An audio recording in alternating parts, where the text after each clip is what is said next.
जी। आज मैं राज्यसभा सांसद राघव चड्ढा जी से कुछ सवाल पूछना चाहती हूँ। राघव जी, आप बीजेपी से इतना डरते क्यों? आप बीजेपी से सवाल उठाने से डरते क्यों हैं?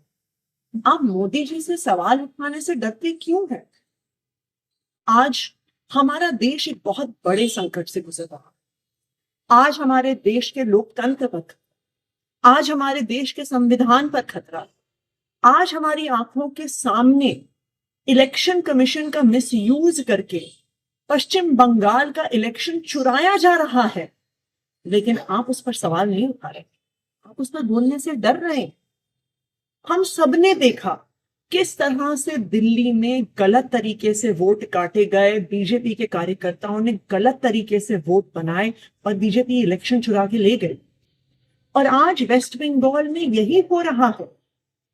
आज इलेक्शन कमीशन का मिसयूज हो रहा है। लेकिन जब तृणमूल कांग्रेस और पूरी ऑपोजिशन इलेक्शन कमीशन के खिलाफ इंपीचमेंट मोशन लेकर आती है, तो आप उस पर साइन करने से मना कर देते हैं। आपने क्या एक बार भी संसद में पश्चिम बंगाल में हो रहे लोकतंत्र पर हमले पर सवाल उठाए, वोटर डिलीशन पर सवाल उठाए, गलत तरीके से बनते हुए वोट पर सवाल उठाए? क्यों नहीं उठाए? क्या बीजेपी से डर रहे हैं? क्या मोदी जी से डर रहे हैं?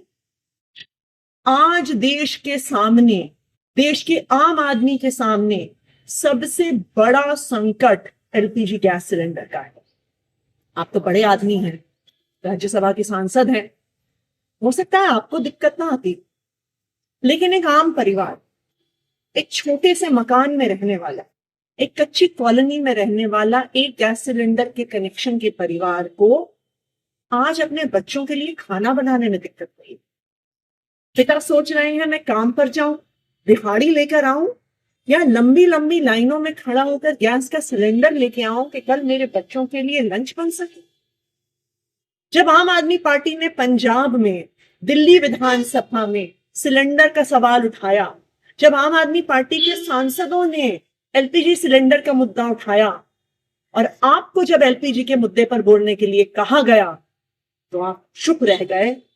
आप मोदी जी से डर गए क्या? आज इस देश में हर इंसान को यह तय करना होगा कि क्या वो मोदी जी के साथ है या वो संविधान के साथ है, लोकतंत्र के साथ। मुझे याद आ रहा है जब अरविंद केजरीवाल जी गिरफ्तार हुए थे, हम सब सड़कों पे खड़े होकर लड़ रहे थे। पुलिस हम पे लाठियां चढ़ा रही थी, हमें घसीट घसीट कर पकड़ कर लेके जा रही थी। दिल्ली के अलग अलग थानों में, कहीं